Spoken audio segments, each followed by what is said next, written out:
નમસ્કાર. ધોરણ 12 વિષય સંસ્કૃત અભ્યાસ 1 ન્યાય પરિચય. કુલ ન્યાય 10 છે.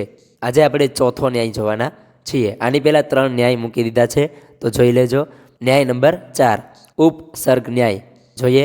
ઉપસર્ગ સંસ્કૃત વ્યાકરણ શાસ્ત્રમાં વપરાતી એક સંજ્ઞા છે. પરા જેવા શબ્દો જ્યારે કોઈ ભૂ જેવા ક્રિયાવાચક શબ્દ ધાતુની સાથે જોડાય છે ત્યારે તેમની ઉપસર્ગ સંજ્ઞા થાય છે. સંસ્કૃત ભાષાનો અભ્યાસુ જાણે છે કે ઉપસર્ગ સાથે જોડાઈને ધાતુનો અર્થ બદલાય છે. આ ઉપરથી આ ન્યાયની પરિકલ્પના કરવામાં આવી છે. જેમ દરેક ધાતુનો પોતાનો અર્થ છે, છતાં તે ઉપસર્ગ સાથે જોડાઈને જુદા જુદા અર્થવાળો બની જાય છે, તેમ દરેક માણસનો પણ કોઈને કોઈ અર્થ, પ્રયોજન કે ઉપયોગ હોય જ છે. પરંતુ આવા માણસને જ્યારે કોઈ ઉપસર્ગ રૂપી વ્યક્તિ વિશેષણ સાથે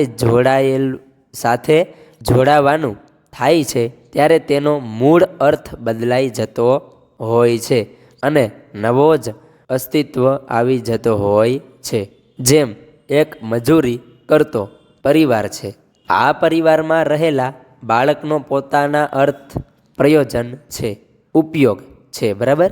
આખો દિવસ રમતમાં જ અને આમ તેમ રખડવાનો છે. આખો દિવસ તે રમતમાં અને રખડવાનો એનો ઉપક્રમ છે, બરાબર. પરંતુ જ્યારે આજ બાળક કોઈ શાળામાં પ્રવેશ લઈને શિક્ષકની સાથે જોડાય છે ત્યારે તેના જીવનનો પ્રયોજન કે ઉપયોગ બદલાઈ જાય છે. બાળક રૂપી ધાતુ શિક્ષક રૂપી ઉપસર્ગ સાથે જોડાઈને રમવાને બદલે ભણવાનો અર્થ ધરાવતો થઈ જાય છે. આવી જ રીતે રોગી વૈદ્ય સાથે, પ્રજા રાજા સાથે, ગ્રાહક વ્યાપારી સાથે પોતાના અર્થ, પ્રયોજન કે ઉપયોગ ને બદલી શકે છે. ટૂંકમાં આમાં કહેવા એવું માંગે છે, આપણે જ્યારે ભણતા નહોતા, બરાબર, ત્યારે આપણે વિદ્યાર્થી નહોતા, ત્યારે આપણને ગામના લોકો રખડાવ કહેતા હશે, આ તો રમે છે, તોફાની છે. હવે આપણે ભણીએ છીએ, 12મા ધોરણમાં આવી ગયા, બરાબર ને.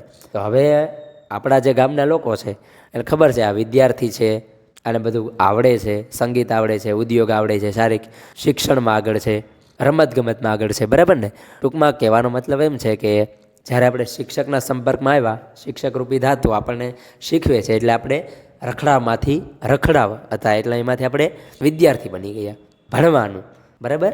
તો આ ન્યાયમાં એટલું જ કહેવા માગે છે, સાર એટલો જ છે. તો જય હિન્દ, જય ભારત.